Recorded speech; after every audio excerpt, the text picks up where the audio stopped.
in this assignment we will calculate the mean, variance and standard deviation by using 80387 instruction. So this is the coprocessor that support 80386 instruction. Before that we have discussed all the program related to 80386. Now we will discuss that program related to 80387 coprocessor.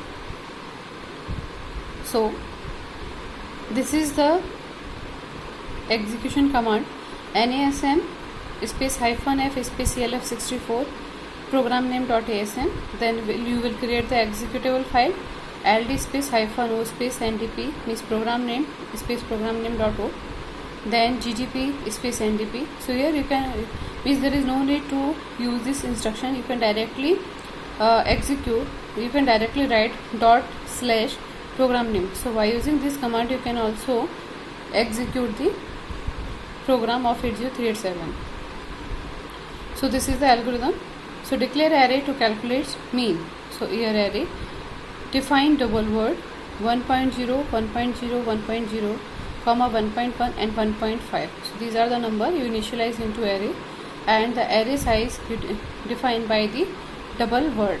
Then take count of number 5, means how many numbers you are taking in an array, is by that number you will initialize the counter register. So in the array you are taking 5 number, so that's why you initialize your counter with 5. Then initialize ndp with finite instruction finit. So here init instruction we are using for the initialization purpose, but before that we are using prefix capital F. So in a 80387 programming we will use capital F as a prefix for the floating point operation. So that's why we are using capital F as a prefix before the instruction. So capital F INIT. So INIT we are using for the initialization, and capital F we are using as a prefix. So FINIT means floating point initialization. So in this instruction these are not different from the 80386. Only thing is capital F we are using as a prefix before the instruction. So initialize ndp with FINIT. So INIT for the initialization, and capital F we are using for the floating point operation. So that's why we are using instruction capital FINIT.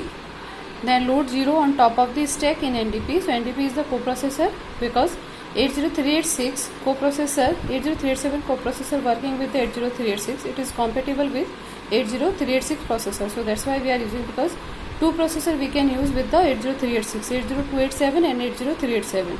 But here we are using 80387 processor with the 80386 coprocessor. Now load 0 on top of the stack in NDP using FLDZ instruction. So here we are using FLDZ instruction. FLDZ instruction we are using for the loading purpose. Here we are loading 0 on the top of the stack, and capital F we are using for the floating point operation. So that's why capital F we are using as a prefix. Capital F INIT, same thing happened with the capital F LDZ. So LDZ we are using for the loading 0, and capital F we are using for the 80387 coprocessor, because it is a floating point operation. So that's why we are using capital F as a prefix. Then take pointer RSI to point to array first element.